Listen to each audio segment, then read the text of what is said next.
বিধাননগরের এরপরে চলে যান 13 নম্বর ওয়ার্ড। 1142 নম্বরে নাম জলজল করছে মোহাম্মদ মহিউদ্দিন। আমার হাতে রয়েছে 13 নম্বর ওয়ার্ডের ভোটার তালিকা। এই যে দেখতে পাওয়া যাচ্ছে জলজল করছে 1142 নম্বরে মোহাম্মদ মহিউদ্দিন, পিতার নাম রয়েছে মোহাম্মদ সালাউদ্দিন, ওয়ার্ড নাম্বার 13। আচ্ছা, বাড়ির নাম্বারের জায়গায় লেখা রয়েছে ওয়ার্ড নাম্বার 13, মানে জালিবাজিরও একটা সীমা থাকে।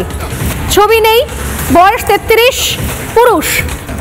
এই মোহাম্মদ মহিউদ্দিনের খোঁজ করেছেন আমার রিপোর্টাররা, তিনি পৌঁছে গিয়েছেন 13 নম্বর ওয়ার্ডে, গিয়ে বাড়ি বাড়ি সন্ধান করেছেন। ছবি দেখতে পাচ্ছেন পাশে, প্রত্যেকে বলছেন দাদা এই নাম প্লাস এর সঙ্গে সঙ্গে বাকি যাদের নাম দেখাচ্ছেন এই পাড়া এই চত্বরের নয়, আপনি অন্য কোনো ভুল করছেন। আরে ভুল কোথা থেকে করব, তালিকা নিয়ে দাঁড়িয়ে আছি তো।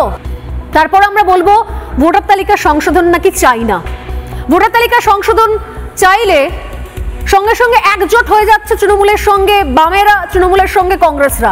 বাম কংগ্রেস তৃণমূলের কি অচ্ছেদ্য বন্ধন, ভাই ভাই সবাই একজোট হয়ে গেছেন ভোটার তালিকা সংশোধন করতে দেবেন, এটা বিজেপির কোনো চক্রান্ত।